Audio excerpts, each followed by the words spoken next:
Namo Buddhaya. Good morning. Welcome to the Buddha Dhamma TV. My name is Lisa Chu. Our first item of today's program is by Venerable Dhammarakkhita from Sussex, England. Bhante was living nomadically in an old Ford Transit van for a period of 3 years. During this period, he has continuously meditated this van life and meditation led to Buddhism. Later, he became a Buddhist monk, and his life is full of practical experience. The topic of his talk is how monks and nuns overcome sexual desire. Please welcome Venerable Bhante Dhammarakkhita to talk on this topic. Namo Buddhaya. What about sexuality? More to the point, sexual desire. How do you deal with that if you are looking to renounce, give up lay life and become a monk or a nun? This is a question I'm asked more often than you can imagine, and I'm happy to answer. Now please, I'm answering this from the perspective of a can you say formally heterosexual? I suppose technically I would still be considered heterosexual male, and not from the perspective, point of view or experience of any other kind of gender orientation, albeit I'm sure the experience is the same. So please forgive me if I'm talking from solely this male perspective. It is not misogynism, it is not sexism, it is a case of talking from my own experience. And in fact, it probably that goes without saying. However, I'm not always sure the sex or the sexual orientation of the people asking questions, because I just have a name, which is often not a real name. So, and even that, if it's a different language, who can tell? It is largely irrelevant. When entering monasticism, part of our renunciation is that sex, just that. We become celibate. But we'll go on to that in the rest of this video.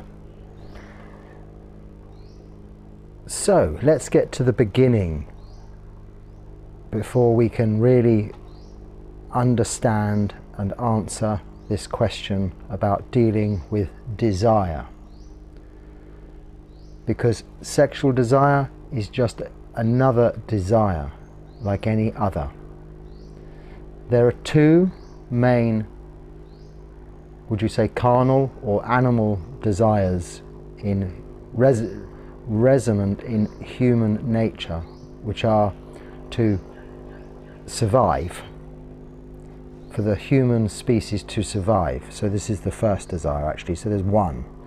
But this is made up of two things.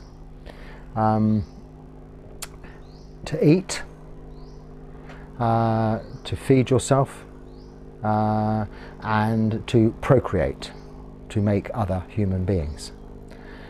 Then, of course, with those comes other attached desires. To protect what you have, so this is where fighting and war and things come from.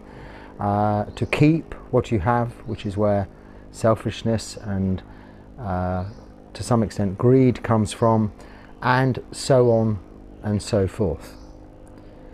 Essentially what we're dealing with there is the root defilements of greed, hatred and delusion.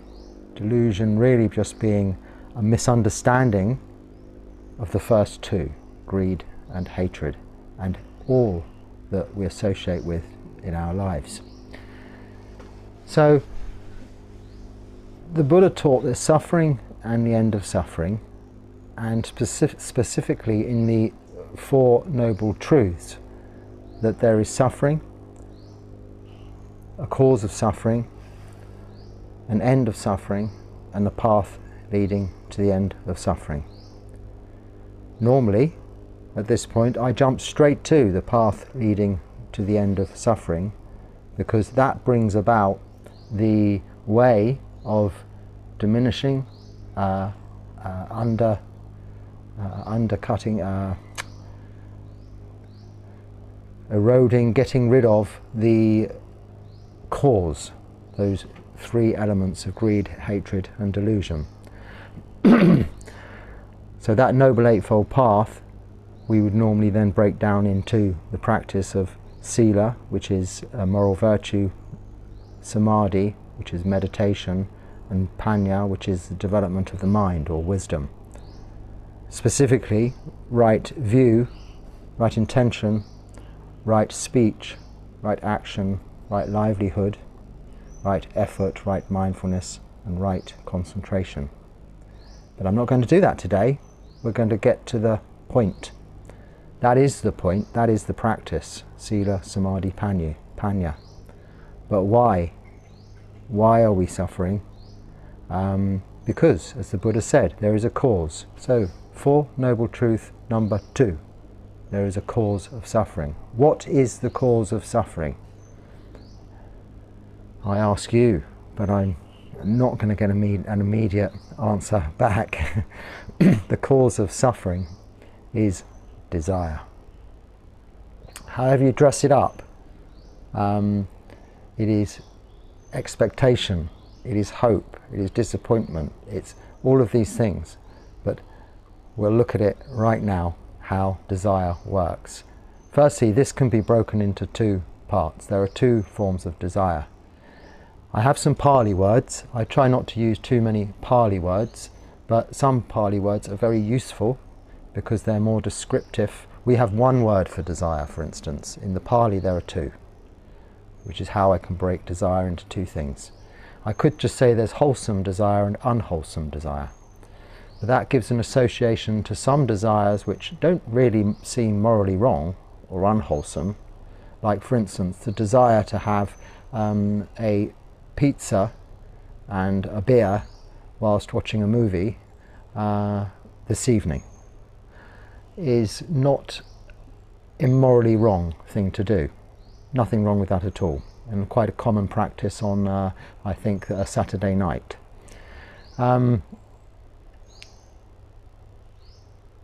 Unwholesome though it is, to have the intention to sit, meditate, or listen to some Dhamma would be considered a wholesome desire.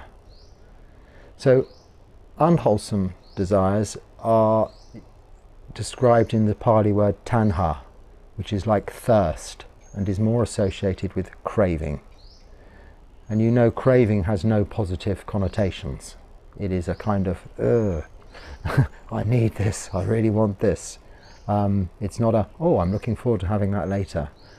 So it's that craving, grabbing, that can cause a lot of problems and a lot of suffering directly. Excuse me. The other form of desire is chanda, which is more a wholesome desire, that I have this desire to develop my mind, to practice meditation, and to lead a morally virtuous lifestyle. I want to help others. I have enormous compassion for, say, different animals that I'd like to assist. This is a desire, of course, a strong desire in many people, but it's a positive, wholesome desire. So it's just separating the two. Now, the desire we're talking about today is tanha, craving, thirst. Why do we become monks? Let's answer that first of all.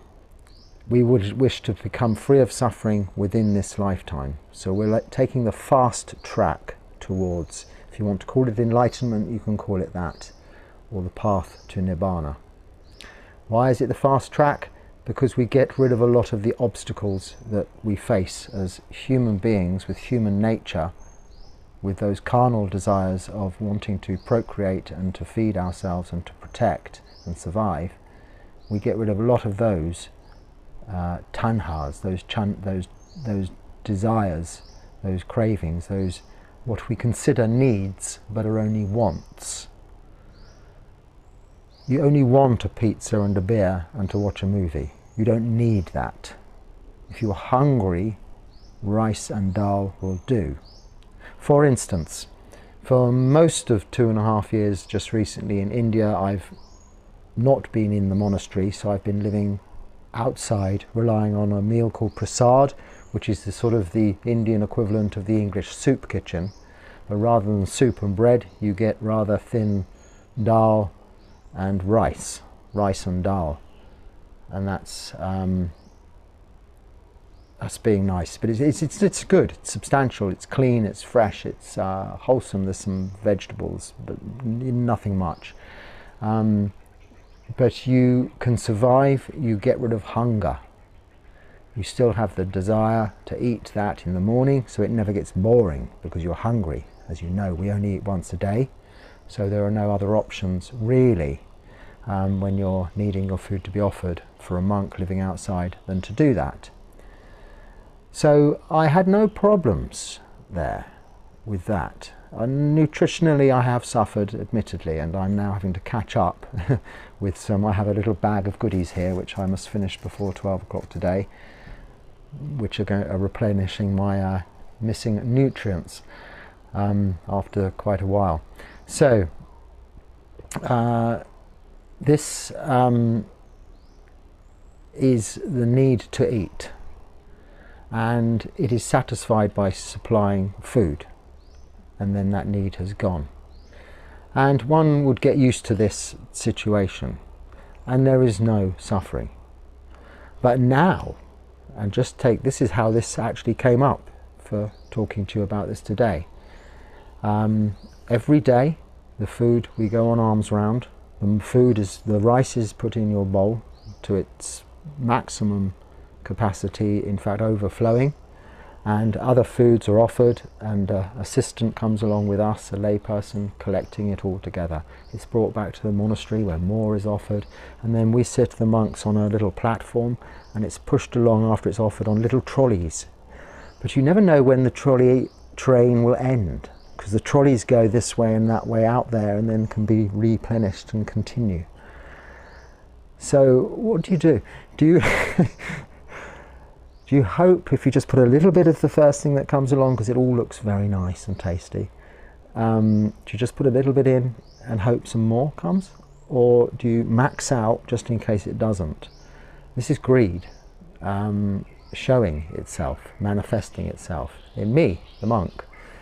This is more because I've been used to having to struggle a little bit with the getting food and eating, and not used to the choice and supply that is offered in a place like this. Then once you get used to the amounts, then comes the next problem. As I've been here now a couple of weeks, I can describe this to you. The next problem is you kind of know what's coming next, some nice things, and then sometimes they don't, and sometimes they do. And there's lots of nice things. And then you have choice. Now what are you thinking about now? It's not just satisfying your hunger and getting out of there and getting back to your meditation, is it? It's, I wonder if that delicious thing will come today, or should I have 2 of this delicious thing? Now this is then suffering, because you've got choice. It's suffering as a result of tanha, not as a result of being hungry. And okay, it's a mild form of suffering, but it can be emotionally affecting, and it can come up in your practice of meditation. Thoughts of the meal you had this morning and the meal you're going to have tomorrow. Do I take too much? Have I taken too little? So why is monasticism the fast track? Well, because we are firstly given this situation to control those 2 desires, the worst kind. Worst is the wrong word, the most difficult kind to control. And that is eating and sexual desire. Not hunger, but just food in itself, the enjoyment of food, the desire, the tanha, the thirst, the craving for food. Nice food, food you like, not necessarily just need. And sexual desire. So food is dealt with by us only eating once a day, what we collect on alms round, and after that, midday comes, no more eating. So at least only part of our day is given to that desire. It can't overtake the mind then until the following day when one goes on alms round. Here we've eaten by 8 o'clock, well 8:30, quarter to 9. Okay, I brought a couple of milk things. I didn't have much milk when I went a bit vegan out of choice in India, but I'm kind of having to sort of balance things out, so I have some yogurt things in there, but I won't have anything after midday, obviously. So this choice then causes this little bit of not anxiety, overthinking about something that doesn't need to be thought about, because you can satisfy your nutritional needs very quickly, very easily, very simply, and the living the monastic life enables that part of desire to be eradicated quite quickly. So I've taken just two extremes of monasticism there to sort of demonstrate, but once you establish yourself in a place for a while, you then get back to your old habits and you settle down into a routine. And sexual desire, monks are, and when I say monks I mean monastics, nuns, all sorts, whatever, are celibate. So there is, let's look at the precepts, the 5 precepts of no killing, no stealing, and then refraining from sexual misconduct for lay people is the 3rd precept. That's another question. Now, sexual misconduct, just quickly go there. It says nothing in the Buddha's teachings about whom you're having sex with, whether it's opposite sex, same sex, or however many partners in a lifetime or at one time you have. It doesn't say anything about that. It purely says that one must respect each other in the way that I like to sum it up by, it must be a mutually beneficial and agreeable transaction, if you like. It is an act taken part in for each other, for no one's benefit or gain, other than mutual gratification, if that makes sense. Anything like teacher to student, boss to employee, this kind of thing is a no-no. If you're in a fixed relationship, dependent on the country, the laws and the rules around your marital relations, if you're in a marriage, then one should not commit adultery outside of marriage, because of course that is clearly going to upset the other party. So this is what it's referring to, refraining from sexual misconduct. Obvious, I know, but I do get asked this. And then, of course, the other 2 precepts are no lying and no taking of intoxicants. But for monastics, the 3rd, and as soon as you go to stay in a monastery, when you take 8 precepts, the 3rd precept changes to no sexual activity whatsoever. And then the next 3 are no eating after noon, which we've just discussed, after midday, no entertainment or beautification, and dressing up and makeup and earrings and necklaces and listening to music and singing and dancing, and no sleeping in a high luxurious bed, sleeping place. That's the 8 precepts which anyone coming to stay even for a day or a few days, as they do here on the Apostle days, lay people come to monasteries and stay for 24 hours and take the 8 precepts. I say here, I don't think anyone is doing that here. I'm not sure whether they may be in the other section with the nuns and more mechis, so I don't know. I think there's always someone, lay people, staying here. I'm very separate from everybody in this kuti. I'm very fortunate. It's very nice like that. So Monastics have this situation, but the question is, from the people wanting to become monastics, well, how do I deal with all that sexual desire? It is there. Of course. The same way as we deal with that desire for the pizza and a beer and a movie on a Saturday night. It is the same thing. If you feed it, you'll want it more. If you have a pizza and a beer, you'll want the same next Saturday, or even you might want it sooner. Or even it might not be enough and you'll want more on that same day. This is the same with sexual desire. Desire is like fire. Yes, fire and desire rhyme. Nibbana means cooling. It actually literally translates to cool down. And this is what we're heading for. Nibbana, which means a whole lot of other things, but the literal translation of the Pali word is to cool down. Be cool, unagitated, not hot, not all fired up. What do all these craving desires, tanhas, give us? They fire us up, they get us heated, they get us, it's the hunting instinct, the going out and getting instinct, coming up through our nature, our human nature. And we're looking to cool that. Now, if you think, okay, well, I'll just have one bit of pizza, or I'll have just one little bit of sexual relations, or I'll have just one glass of wine, yes, it's okay. And you may be super disciplined, and that's okay. As a layperson, none of those things are morally wrong anyway. As a layperson, you can do all of those things. But it isn't the case. You generally want more of a good thing, because these are good things. That's why we do them. That's why we want them. We don't need them, we want them. They're made good in order for the species to survive. For us, food tastes nice to make us eat it. Sex is good to make us do it. This is how the human race is here today. So we must be very grateful for it. It's not a problem, and there's nothing morally wrong with any of it. But reminding you of the question is, how do you then become a monk or a nun? Because you've still got this baggage, if you like. Well, you have to just jump in at the deep end and trust the practice. Because, like a fire, if you add fuel to it, the fire will increase. And outside there, in the world, there is a lot of fuel. From increasing your desire for the pizza, beer and a movie, to increasing your desire for a woman or a man. It's all out there. In your face, on the TV, on your phone even, everywhere, all of the time.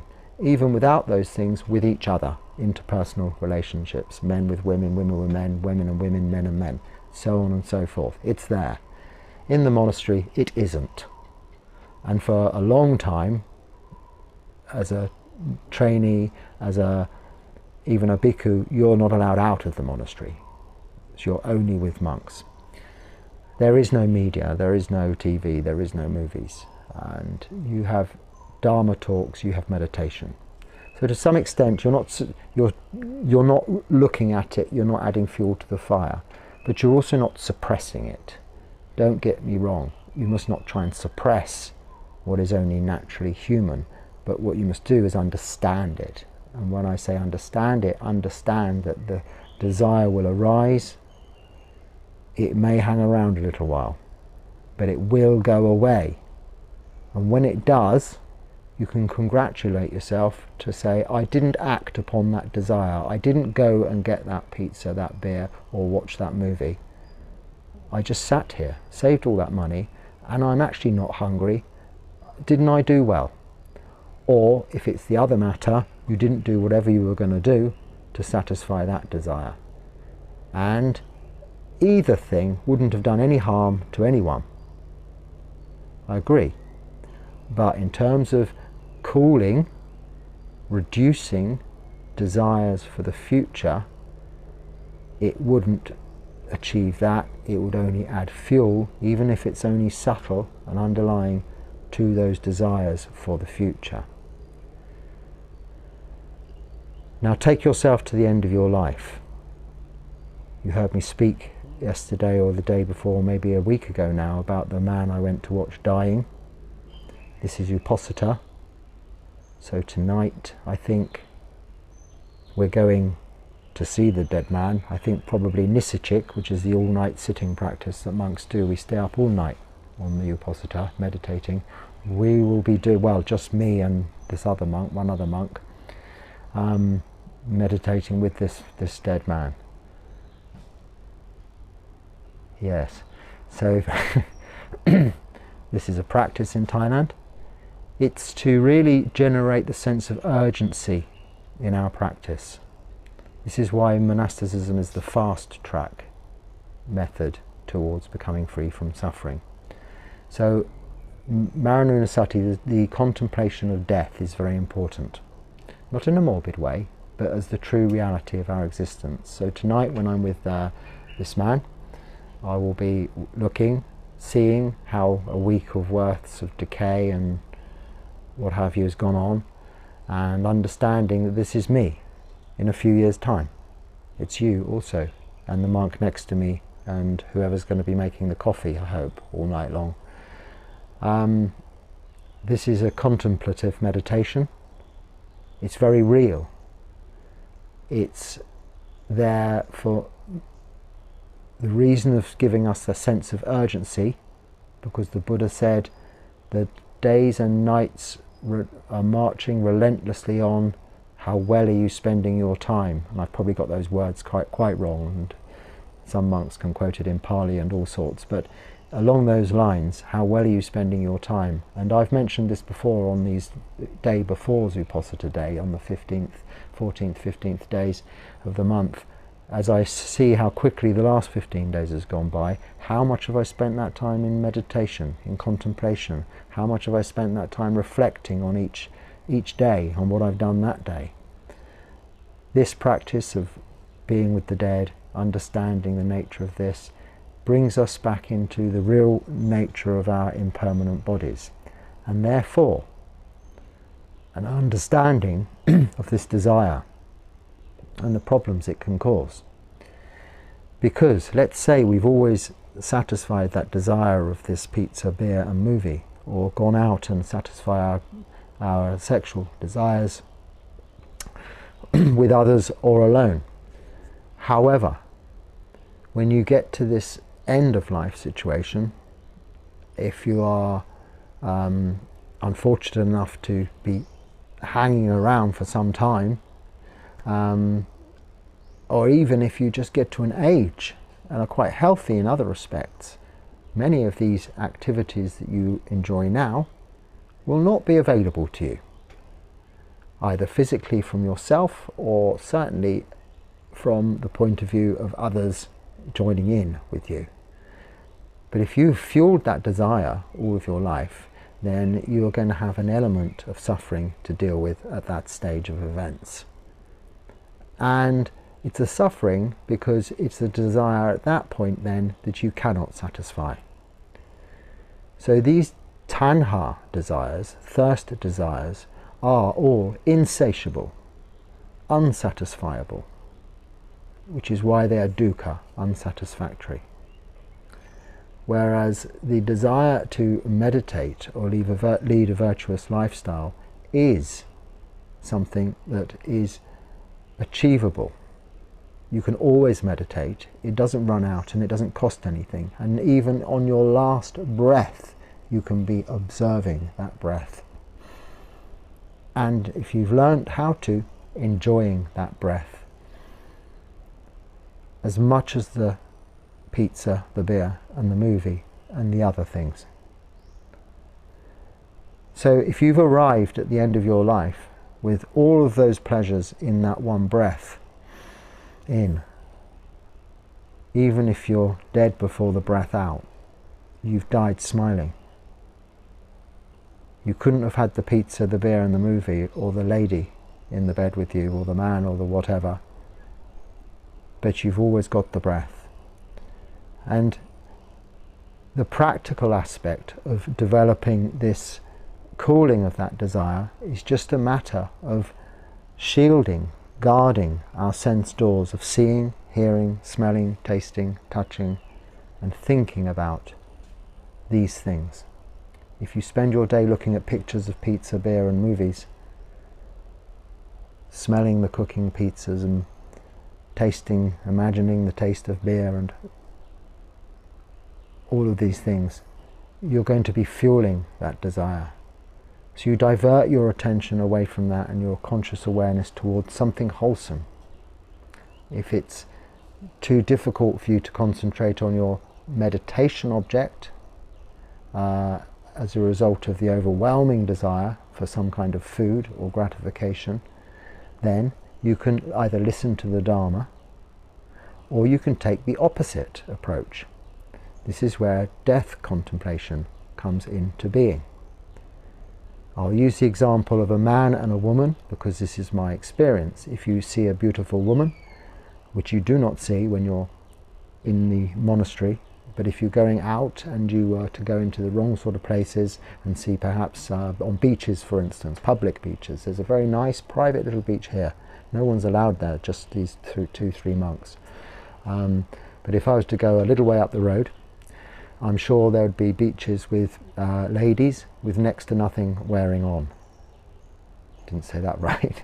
But as a monk, you don't really go to these places. There's been situations where I've had to pass through these places often. Not so much a problem in India, because there were no tourists for the whole time I was there, mainly. It was generally been COVID time. And the Indian men and ladies wear full clothes on the beach, even in the sea, swimming. No nakedness going on at all. I'm not saying there's anything wrong with that either. It's normal, it's human, and it's fun. I've been a monk for a very short time and a lay person and a ordinary human being for many, many years. But if you go seeing all of that sort of thing, these desires will be fueled. If you're not seeing it, they won't be. But if you see this, and it's a problem, because of course one can see these things in your mind, then you can use the techniques that we are taught. And in our ordination, we are actually given a little mantra, which is the Pali words for hair of the head, hair of the body, nails, teeth and skin. These are the outwardly apparent, so kesa, loma, nacha, tako, no, kesa, loma, nacha, danta, tako. These are the outward apparent objects we see when we see a man or a lady. What are those things? Oh, this lady, she's got beautiful hair. Now, if you look in the bath plug at her house, in the hole, there's all this hair and soap, and you pick it out like this, and you wouldn't want to go, nice hair with this hair, because it's dead body there in the bath hole plug thing. Nails, beautiful nails, beautiful nails. But if someone clips their nails off and leaves the clippings on the floor, oh, please clear that up. It's not nice. And then we age. People aren't beautiful for long. One day you'll be looking at your wife and she'll smile with beautiful teeth.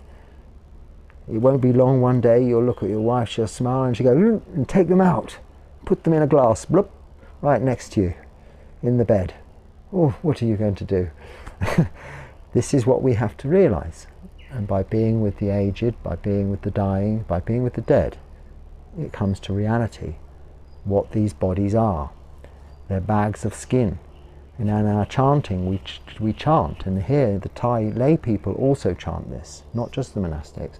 They chant the 32 body parts, which is, the chanting starts with, this is a bag of skin filled with, and then we go through the bowels, the entrails, the intestines, the pus, the mucus, the saliva, the blood, the sputum, the urine, the feces, everything, in Pali and Thai. And it's 32 parts, so it takes a little while of chanting every night, reminding you of what these beautiful bodies are. This thinking isn't suppressing sexual desire, it is making you see it for what it is, just a craving for a moment of satisfaction, which is in fact totally unsatisfying because it only generates more desire for more. Adds fuel to the fire of desire. How unrealistic it is. This is why relationships sadly end, because of this failing attraction, not because of failing love. Couples who love each other very much still stray to members of, other partners, because they see a prettier woman or a more handsome, younger, fitter man. However, they still love their husband, they still love their wife, but this overwhelming sexual desire pulls them in a very unwholesome direction and causes all sorts of upset. And this is what we learn through monasticism to understand. And by understanding it, you'd be surprised how quickly you overcome that need, which isn't really a need. You overcome that craving, that tanha, that desire for sexual activity. The structure within which you live is supportive. The Vinaya, all of the rules that we have, 227 of them, are supportive to help or ensure you maintain that celibacy also. And without going into detail, I mean, even the way we dress, the way we bathe, the way we go to the toilet, it is all done in a very mindful and systemized manner that isn't cumbersome or clumsy. It is quite beautiful, but makes you very aware of the very unattractive nature of the body and other people's bodies, without losing affection for other people. In fact, when you diminish sexual desire, you increase metta, loving kindness, compassion, mudita, mudita, sympathetic joy, that is. And these three of the Brahma Viharas, metta, karuna, mudita, increase when sexual desire reduces. When sexual desire is increased, they decrease, because metta, loving kindness, is the wrong kind of love. It's lust, nothing to do with loving kindness or metta. Compassion is purely selfish. You might just want to satisfy the needs of another to make yourself feel good about your own sexual prowess, for instance. And joy in others' joy is not really that. It's joy that you've made them have a good time. So it's bringing all of this stuff back to that egotistical self. This is what sexuality, sexual desire brings about in a person. There is nothing wrong with it. It is normal. And on the 5 precepts, if everybody kept the 5 precepts in the entire world, we would all be living in peace and harmony and love happily ever after. It's just a case of keeping that mutual positivity and agreement within a loving relationship for where sexual activity takes place, or in many relationships if that's agreeable, or alone. However, there is no place for it in monasticism because it is a aspect that slows down the progress towards enlightenment. So I hope I've answered that. I've got a clock today. I have spoken for longer than I anticipated for. I had a clock here in order to I could try and stop after 20 minutes, but it's not possible.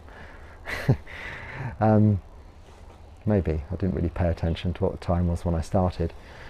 So the point being, when as a layperson, when you're having the desire for pizza, beer and a movie, you can use a similar principle of looking at the negative side.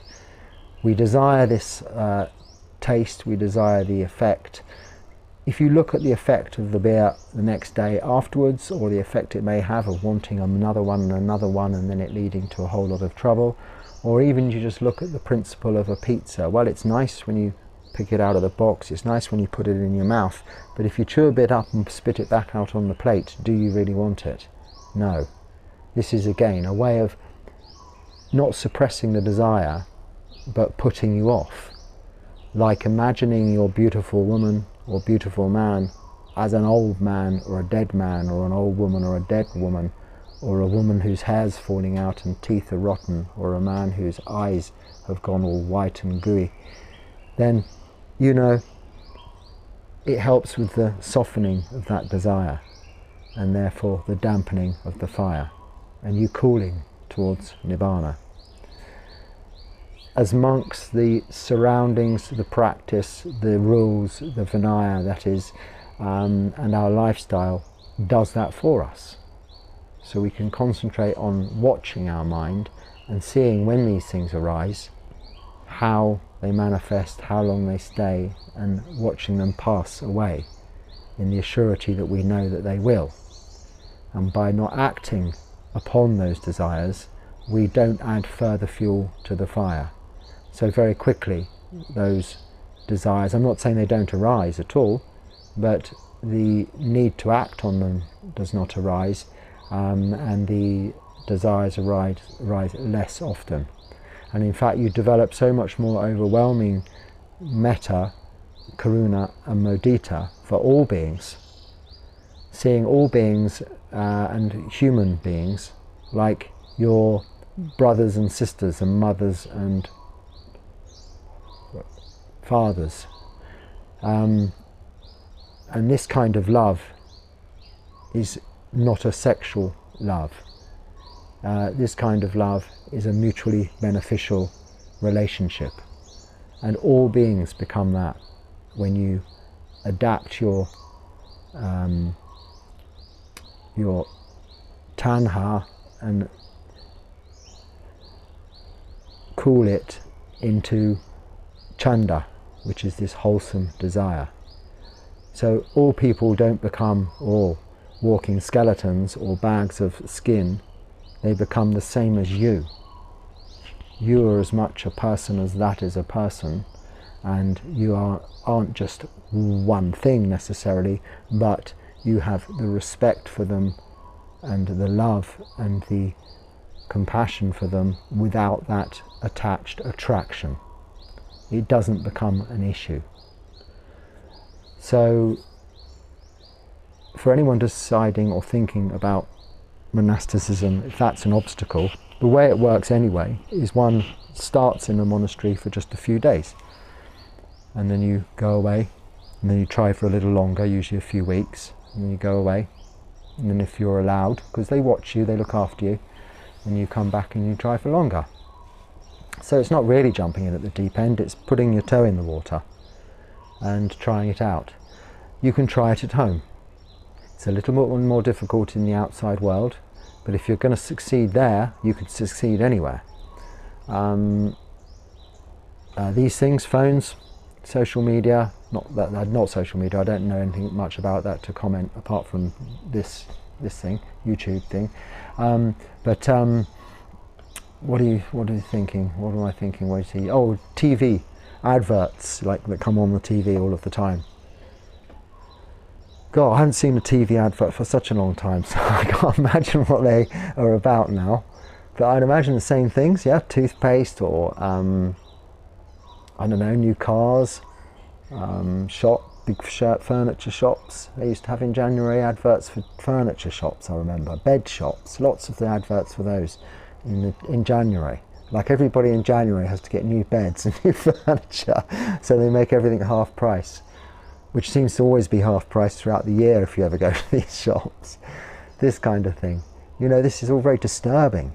So don't watch all that kind of thing. Watch the television station that doesn't have those adverts. And if you have YouTube, you can get this thing called, I have it, because in India it's very cheap, YouTube Premium. You don't get any adverts.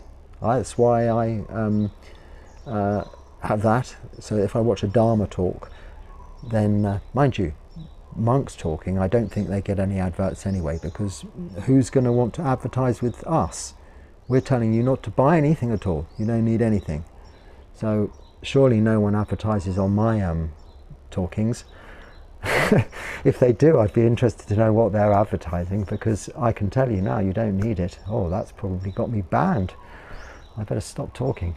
It is time to go. But we don't need most of the things we think we want. Or most of the things we think we need is just we want. And it's wanting that is the cause of suffering. Desire is that second noble truth, the cause of suffering. And this Noble Eightfold Path of meditation, good virtue, modern moral virtue, meditation and developing our minds is working towards reducing desire. But specifically, knowing that it's desire that is the cause of suffering is a good way towards making big inroads on this battle towards reducing and eradicating greed, hatred and delusion, and ultimately attaining to freedom from suffering in this lifetime, and for you, I hope, ultimately, with your practice, being enjoyable and leading you towards Nibbana. So there, I will say goodbye. I had learnt to say goodbye in Thai this morning, but now I've forgotten it already, and that is age for you. This is anicca, this is dukkha, this is suffering, and anatta. It's out of my control. I fully knew how to say goodbye, and now I can't even imagine how to begin to say goodbye in Thai. It's a difficult language, but for a person of my age it's even harder. So I'll say my usual thing, Namo Buddhaya.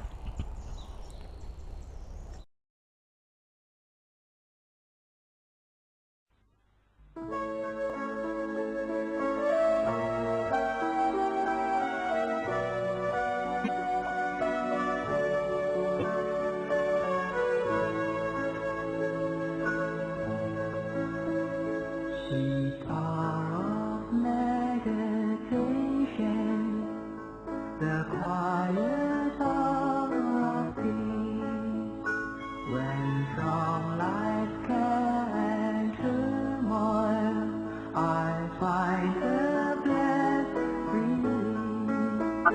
In silent contemplation, new faith and hope I read. More light and deeper knowledge, new strength to conquer things. Sweet hour of meditation, when silent and alone, the master's word I ponder, is truth to make my own. With endless purpose thinking, I gather more and more of wisdom's holy treasure from his exalted soul.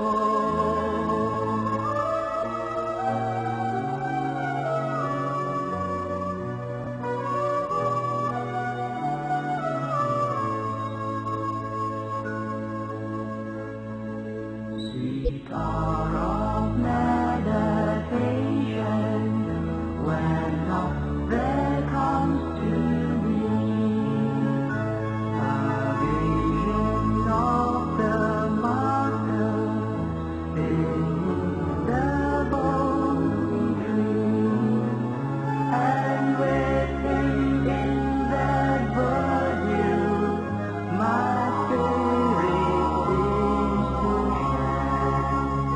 A foretaste of Nirvana, a bliss beyond compare.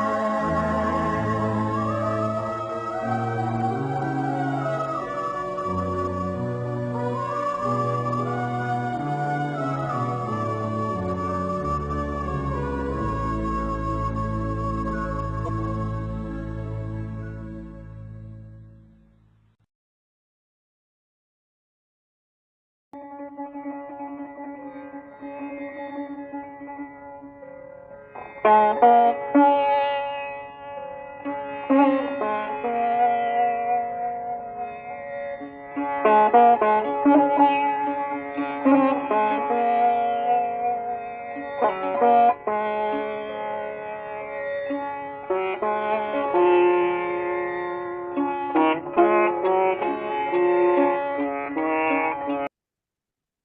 Dhammapada is celebrated as one of the most sacred texts in Buddhism. Its deep insights into the true nature of life, the journey towards enlightenment, and the cultivation of wisdom and compassion have become a beacon for countless practitioners worldwide. Venerable Bhante Seevali has already delivered 59 insightful sermons. Now continues to share his wisdom every week on Buddha Dhamma TV. Please join us in welcoming Bhante Seevali to deliver a brief sermon on the next verse of the Dhammapada. Namo tassa bhagavato arahato samma sambuddhassa. Welcome to the Dhammapada program. Today we are going to discuss the verse number 63 of the chapter on fools. Buddha said that if a foolish individual were to become aware that he is foolish, by virtue of that awareness, he could be described as a wise person. On the other hand, if a foolish person were to think that he is wise, he could be described as a foolish person. So this is very important advice for most of us. We always try to think that I am better than the other person, I am wiser than the other. So, yo balo manyati balayam. That means if a foolish person knows he is foolish, the implications of this stanza is that the true wisdom is found in the awareness of reality.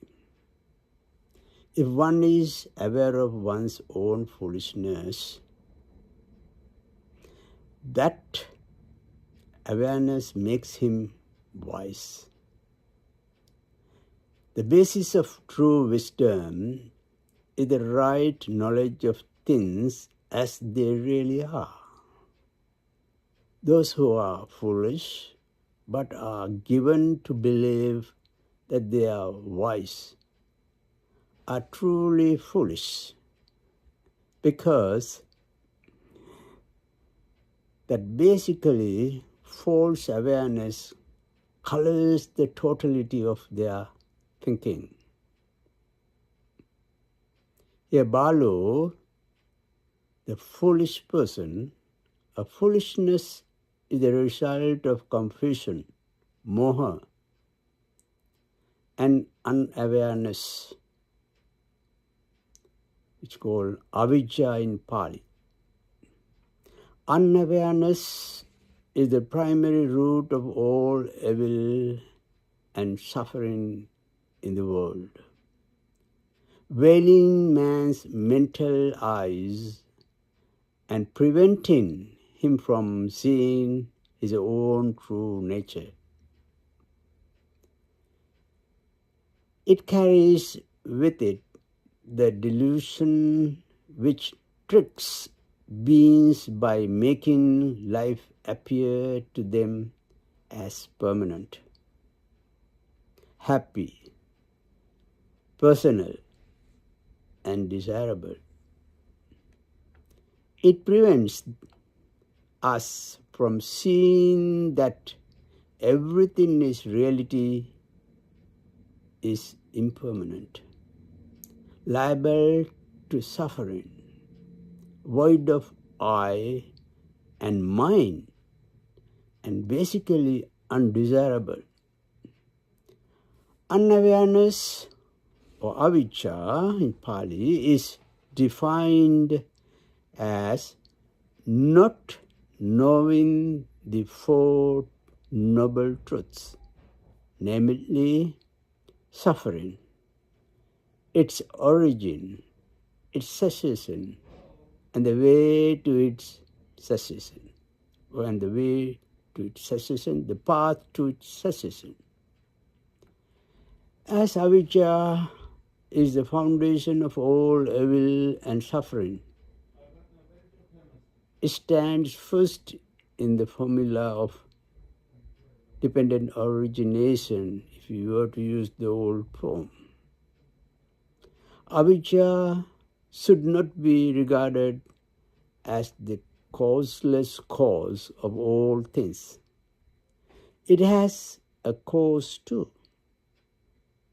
The cause of it is stated as with the rising of asava, there is the rising of avijja.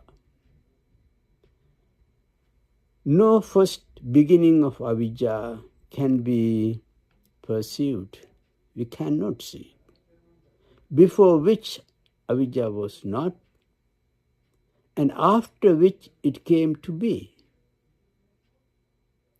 Because no first beginning of avijja can be perceived.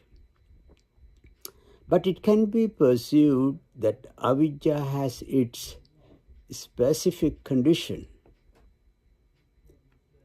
As unawareness, avijja still exists, even in a very subtle way, until the attainment of arahantship, of full enlightenment, of perfection.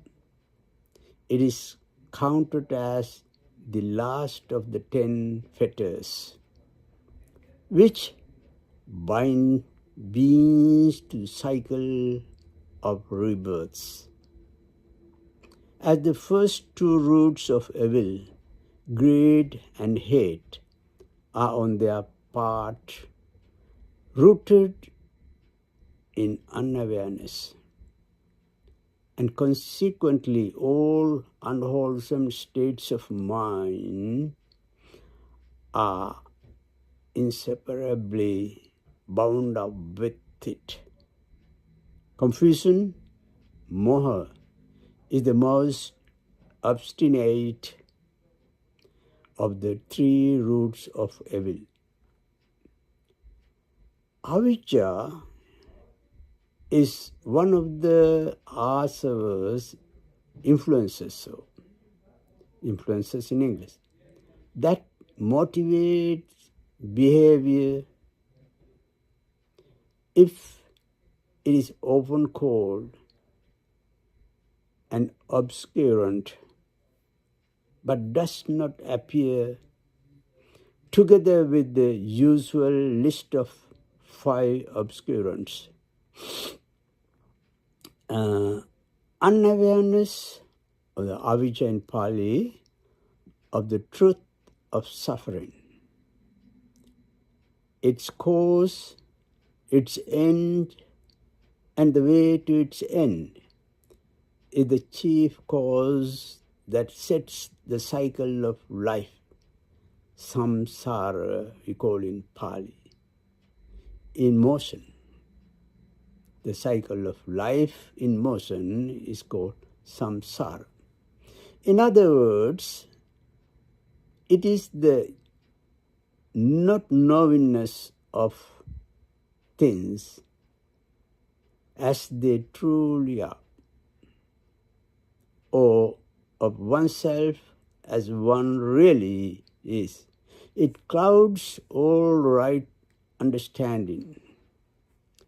Avijja is the blinding obscurant that keeps us trapped in this cycle of rebirth. Says the Buddha, when unawareness is destroyed and turned into an awareness, the chain of causation is shattered, as in the case of the Buddhas and Arahants. the enlightened ones. In the holy book of Itivuttaka, the Buddha states, those who have destroyed avijja and have broken through the dense darkness of avijja will tour no more in samsara, because they have ended the rebirth.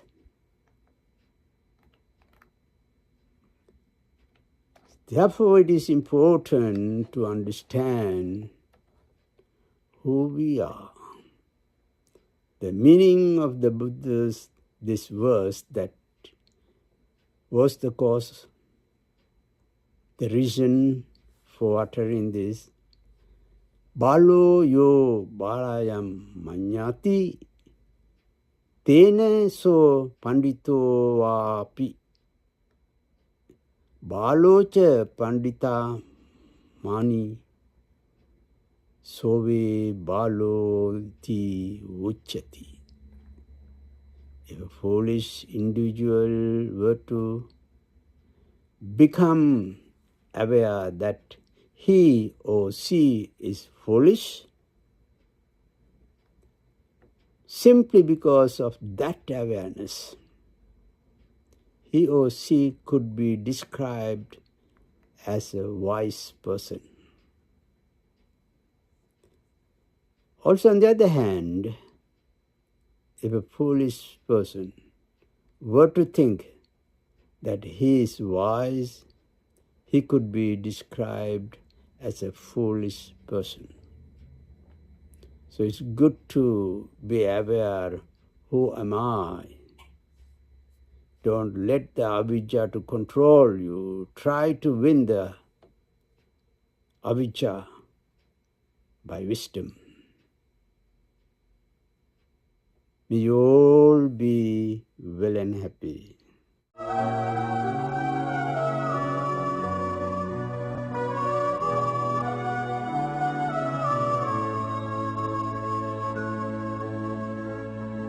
Sweet hour of meditation, when love there comes to me, the vision of the Master beneath the bone tree, and with him in that virtue, my spirit seems to shine. A foretaste of nirvana, a bliss beyond compare.